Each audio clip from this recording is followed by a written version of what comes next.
Empezamos otra vez. Buenos días, vicepresidenta Teresa Hola, Rivera. muy buenos días. Bienvenida a nuestra cuarta edición de las jornadas sobre los fondos europeos. El plan de recuperación de los fondos europeos tiene que estar totalmente desplegado para 2026. ¿Teme el Gobierno que no nos dé tiempo, que no lleguemos a tiempo para esa fecha? Yo creo que estamos desplegando un esfuerzo muy grande para que llegue todo a esa fecha. Y hemos ido identificando aquellos sectores que son más importantes, aquellos programas que son más importantes. Es evidente que no necesariamente todos los efectos estarán culminados en el año 2026 y es evidente también que una transformación de gran calado en muchas ocasiones requiere tiempos de maduración un poquito más amplios. Y esa es una cuestión que tenemos abierta todavía con la Comisión, pero sí que la parte más significativa de todos estos fondos estará culminada en el año 2026, con independencia, como digo, de que todavía quede por delante la ejecución final en alguno de estos grandes programas. ¿Y el plan general está fuerte en Europa? Ha habido en las últimas ocasiones, en los últimos meses, algunas empresas, fondos que han empezado a dudar de la voluntad de Europa a la hora de llevar a cabo estas transformaciones.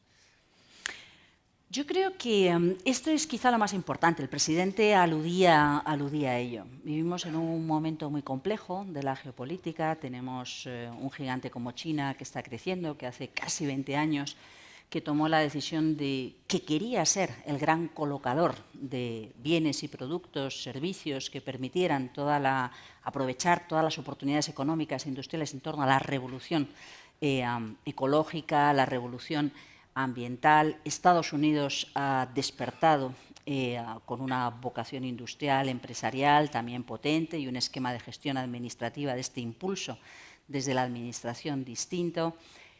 Europa tiene todo el potencial, las capacidades humanas, las capacidades industriales.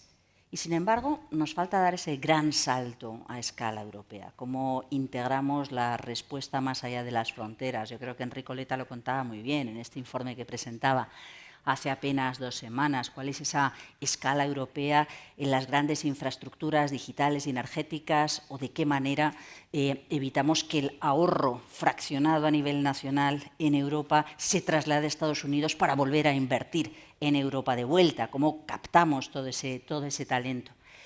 Esta yo creo que fue la gran apuesta en el año 2021. ¿De qué forma? Gracias a toda esta revolución, pensando en la siguiente generación de europeos, podíamos estar invirtiendo desde ya, por tanto, generando riqueza, prosperidad, ahorro, aprendizaje, empleo, innovación, desde un momento temprano, y eso nos ayudaba obviamente a mantener una disciplina fiscal, una disciplina económica, pero gracias a esa anticipación en la inversión y en el cambio de modelo.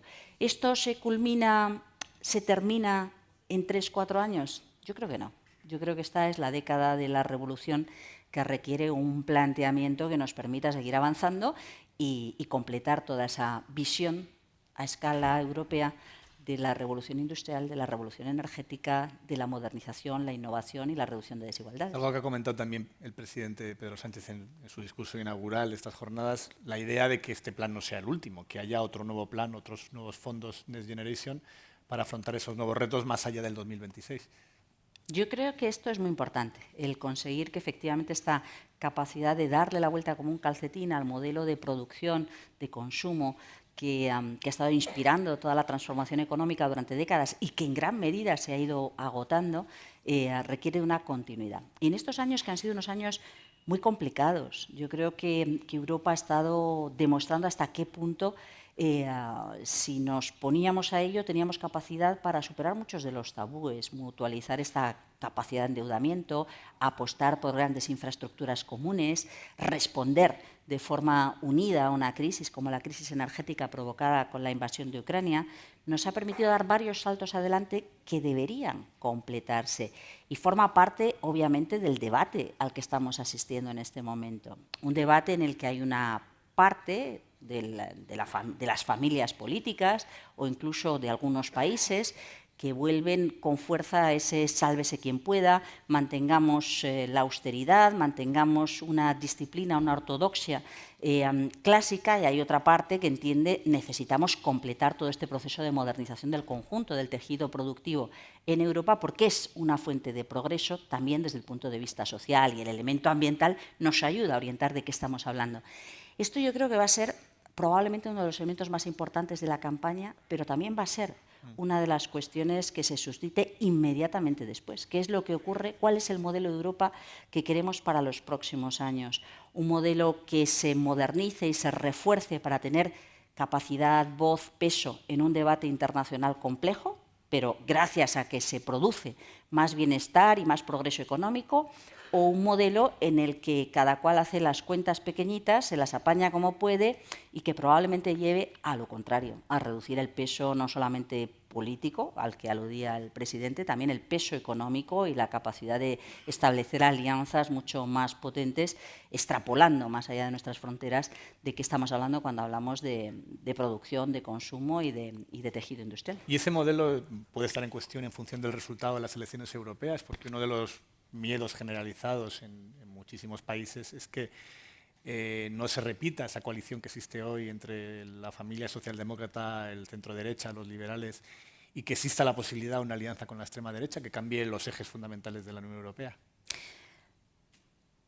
Una de las conversaciones más interesantes que se reproduce fuera de Europa, cuando se mira a Europa, es que Europa representa democracia. Europa representa un modelo más allá de nuestras fronteras muy potente.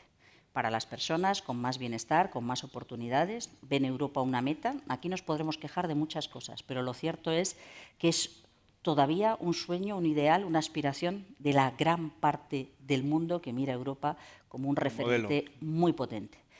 Si no somos capaces de cuidar eso, lo que generamos es un fracaso de esa idea, se imponen otras pautas, otras maneras de resolver las preguntas sobre quién y cómo se gobierna. Y evidentemente el modelo chino no tiene nada que ver, o el modelo americano no tiene nada que ver.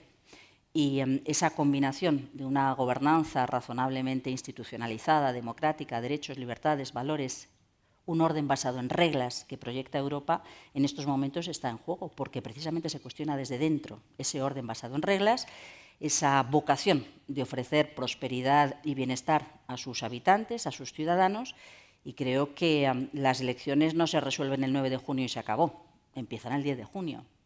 Y empiezan 5 años enormemente complejos donde Europa ha de demostrar si es capaz de superar esta etapa y efectivamente una integración que consolide un modelo basado en reglas actualizado al siglo XXI, democracia, derechos y libertad, con prosperidad para los ciudadanos, o si al contrario vuelve a un Estado nacional o a un localismo que dificulta esta idea. Creo que desde el punto de vista económico esto también tiene traducción en cuáles son las decisiones de los inversores, de qué manera se impulsa, se apoya una transformación de la industria, de la energía, pensando en el medio y en el largo plazo y no solamente en las ganancias del cortísimo plazo. Lo estamos viendo, por ejemplo, en todas las iniciativas que han estado organizándose en los últimos años, plataformas de inversores, de industria, con un peso especial en el ámbito energético, pero no solo, donde se aprendía a que las decisiones estratégicas de los consejos de administración debían ir facilitando estrategias de negocio compatibles con escenarios de cambio climático, facilitando las soluciones, dificultando las inversiones cargadas de CO2 y cargadas de más problemas para la economía o que podían quedar atrapadas como activos varados en el medio plazo. Y, sin embargo, observamos cómo hay un repique de campanas que procede de los sectores más retrógrados y más capturados por ese CO2, por ese modelo de combustibles fósiles en Estados Unidos, que está amenazando con querellas o con demandas por concertación de acciones a los inversores, que eso es cosa que es una barbaridad. Yo creo que en Europa hemos ido trasladando ese mensaje de que es importante aprender a tomar las decisiones, identificar dónde hay capacidad de reducción de emisiones, motivar, facilitar que la inversión y los mercados financieros destinaran recursos allí donde hay un recorrido de medio y largo plazo como una fuente de competitividad. Y, de hecho, Cuando ha ocurrido esto, hemos estado mejor preparados para las crisis que hemos vivido. En nuestro país, clarísimamente. ¿Qué es lo que ocurre con la energía? Si tenemos modelos energéticos capaces de aprovechar los recursos locales, tenemos menos dependencia del exterior. ¿Qué es lo que ocurre con el agua? Si tenemos modelos de negocio que son más eficientes en consumo de agua o que son capaces de afrontar crisis por exceso o por defecto de agua, vivimos un poco menos mal los periodos de sequía o de inundación. Bueno, ¿esto cómo se traslada a la economía? ¿De qué manera, desde la actividad regulatoria, desde las políticas públicas, desde el sector financiero, se facilita todo este proceso de cambio? Yo creo que es el gran debate que tenemos en este momento. ¿De qué manera conseguimos un resultado mucho más estable y predecible? Ha dicho que en breve va a haber nuevas subastas en anteriores intervenciones para adjudicar potencia renovable. ¿Puede adelantarnos cuándo serían y si va a haber cambios para que tengan más demanda? Mira, estamos trabajando en eso en este momento. Abrimos una consulta previa porque entendíamos que una muy buena parte del territorio decía no puede ser que en mi territorio haya un desarrollo muy importante de plantas renovables y sin embargo no puedo contar con beneficios locales para mi comunidad, no consigo atraer industria o no generan empleo local. Por tanto, lo que hicimos fue una consulta previa seguida, o mejor dicho, a continuación de un proceso de interlocución muy importante, de varias jornadas de trabajo con los distintos actores, intentando ver dónde y cómo podíamos integrar en las subastas de renovables otros elementos que no fueran solamente precio. Nos importan otros elementos que no sean solamente el precio más barato del megavatio que salga de esta subasta. Y hemos identificado unas cuantas cosas que son buenas, de qué forma conciliamos y de qué forma se facilita o se favorece a aquel que trabaja con las comunidades locales donde se quieran instalar.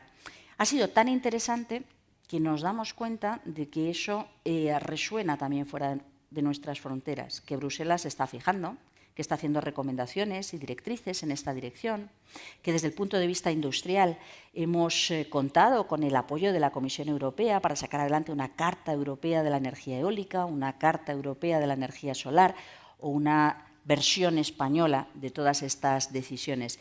Y esto lo queremos trasladar a esas convocatorias. Por tanto, nuestra intención es que eso esté convocado, desde luego, antes de fin de año, que esté presentado antes del verano o en torno al verano y que todo este modelo en el que vamos aprendiendo y vamos integrando estas variables forme parte de una respuesta mucho más equilibrada entre territorios, industria, energía y trabajadores. España quiere ser el gran hub europeo de hidrógeno verde, pero la Agencia Internacional de la Energía ha advertido que todavía no hay la bastante demanda a escala mundial para esta nueva tecnología, esta nueva fuente de energía. ¿Es todavía una incógnita el hidrógeno verde como solución tecnológica o es una apuesta segura? Mi impresión es que es una apuesta segura, segurísima. Otra cosa es que estamos todavía sentando todas las piezas que nos permitan acabar de componer el puzzle. Cómo se produce, cómo se transporta, para qué finalidad, para qué usos, de qué forma se pueden producir los bienes de equipo que nos permiten esa obtención, quiénes son aquellos que van a demandarlo antes o cómo se puede ir generalizando con el tiempo. Es decir, la tecnología de producción de hidrógeno es conocida. A partir de ahí acaba de encajar las piezas, o necesitamos acabar de encajar las piezas, cosa que estamos haciendo de forma simultánea a nivel europeo y a nivel nacional, con España bastante bien colocado a la cabeza de ese debate, porque por razones obvias tenemos un peso muy importante desde el punto de vista de las oportunidades de producción de hidrógeno renovable, pero también tenemos una oportunidad muy importante desde el punto de vista de la madurez de nuestros grupos tecnólogos que están desarrollando estas opciones, pero también desde el punto de vista corporativo de las empresas que están interesados, que están aprendiendo, que están integrando, que lo están incorporando. En este último semestre de presidencia española de la Unión Europea hemos aprobado un paquete muy importante que organiza, que regula los gases renovables. Nos quedan algunas cosas por completar, pero hemos ido avanzando también a nivel nacional.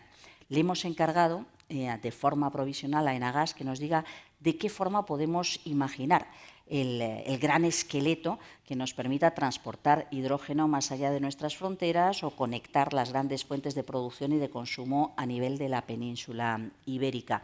Era algo que en principio estaba pensado para un poquito más tarde, porque pensábamos que había que empezar en la cadena de valor industrial, en la producción del hidrógeno o el consumo del hidrógeno. Pero vistos los tiempos que requieren todo el despliegue de estas maneras de transporte a través de tubo, hemos querido anticipar ligeramente ese calendario. La siguiente pregunta es ¿quién lo va a demandar? obviamente la primera respuesta sería: queremos que sirva para descarbonizar nuestra industria, que vaya sustituyendo consumo de gas natural por hidrógeno, en principio con mezcla, después cada vez con más peso del hidrógeno, o cuáles son los usos más adecuados. Y yo creo que este proceso, que como digo llevará tiempo, está ocurriendo de forma significativamente rápido. Si echamos la vista atrás, hace 5 años, ¿quién hablaba de hidrógeno? Muy poca gente, ¿no? Yo creo que está pasando todo muy deprisa, que vemos hasta qué punto el conjunto del sistema energético es absolutamente clave en cualquier sector de actividad económica, en el bienestar de las personas, en nuestros consumos cotidianos, y esa vocación sistémica que tiene la energía requiere tocar prácticamente todas las piezas a la vez, y esto pues lleva un poco de tiempo. En el primer trimestre de este año hemos visto por primera vez en España precios negativos de la luz gracias a las renovables. ¿Esto es una buena noticia o es preocupante para los promotores de renovables? Esto pone de manifiesto, primero, que los costes operativos de producir electricidad con fuentes renovables son más bajos que cualquier otra manera de producir electricidad.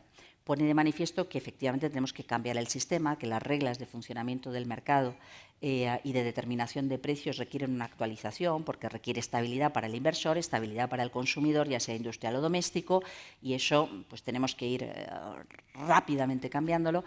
Requiere también a tener soluciones para no desperdiciar esa electricidad que se produce. Todavía estamos en niveles muy razonables de gestión gracias al operador del sistema, pero obviamente se abre una oportunidad clarísima para electrificar otros usos finales de energía, o para introducir de forma mucho más importante, porque pasa a ser un negocio rentable, oportunidades de almacenamiento. De hecho, ya lo estamos viendo, almacenamiento de electricidad, gracias en parte al hidrógeno, gracias a bombeos hidroeléctricos que conocemos, o gracias a la aparición de plantas de baterías que nos permitan estabilizar en mucha mayor medida esa producción de renovables en las horas en las que la demanda es inferior a la oferta. O sea que sí, yo pienso que está generando una señal tan interesante que hasta las centrales nucleares piden reducir su capacidad de producción mucho antes de lo que nadie hubiera imaginado, porque no pueden competir con costes, dejan de ser rentables,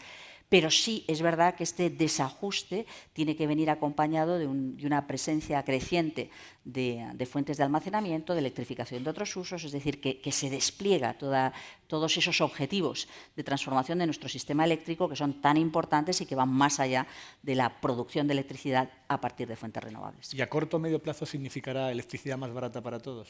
A corto o medio plazo significará electricidad a precios estables y mucho más asequibles de lo que hemos visto, desde luego, en estos 2-3 últimos años, que ha sido tremendo, pero con carácter general en las épocas previas a esta crisis. Antes hablaba de la necesidad de almacenar energía renovable para que todo el nuevo sistema tenga sentido. Aparte de lo que ha enumerado, las plantas, ¿qué medidas puede tomar el propio Gobierno para incentivar estos sistemas de almacenamiento? Bueno, yo creo que hoy tiene ya sentido económico el invertir en almacenamiento, y hay una parte rentable que es sin necesidad de que el Gobierno en gran medida sí. lo incentive. Yo creo que en gran medida sí. Otra cuestión es que quien decide invertir en almacenamiento tiene vocación de volcar en el sistema eléctrico, en el mercado eléctrico, la electricidad en un momento diferente en el que no hay producción, o que hay menos producción que demanda, y por tanto tiene que acceder a la red. Entonces, ¿cómo se conecta la red en un sistema, en un esquema en el que en un determinado momento recibe, en otro determinado momento oferta?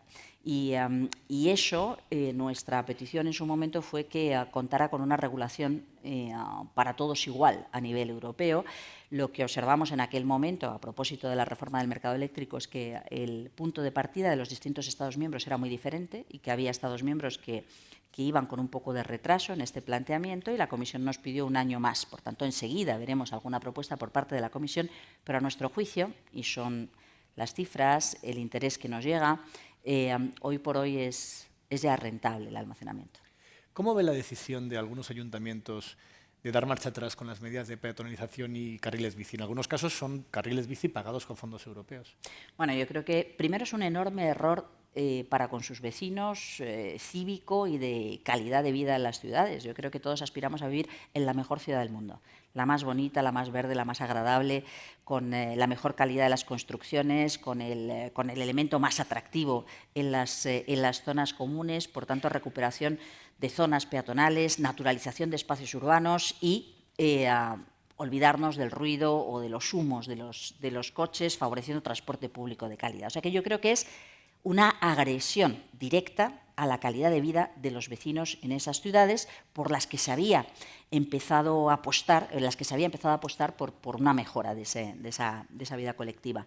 Y además tiene, obviamente, un problema serio desde el punto de vista de la rendición de cuentas de fondos europeos. Así que quien da marcha atrás tiene un problema serio de responsabilidad contable, tanto para con el presupuesto municipal como para con el presupuesto europeo. Deberá devolver los fondos. Habrá tirado a la basura un recurso lamentable. Antes me preguntabas si íbamos a aprovechar bien todos los fondos europeos que estamos recibiendo. Bueno, claramente esto es un ejemplo de responsabilidad muy importante por parte de esas nuevas corporaciones municipales que de repente deciden que ellos, por motivos absolutamente, voy a utilizar una terminología que de vez en cuando escucho con mala intención y poco justificada, ¿no?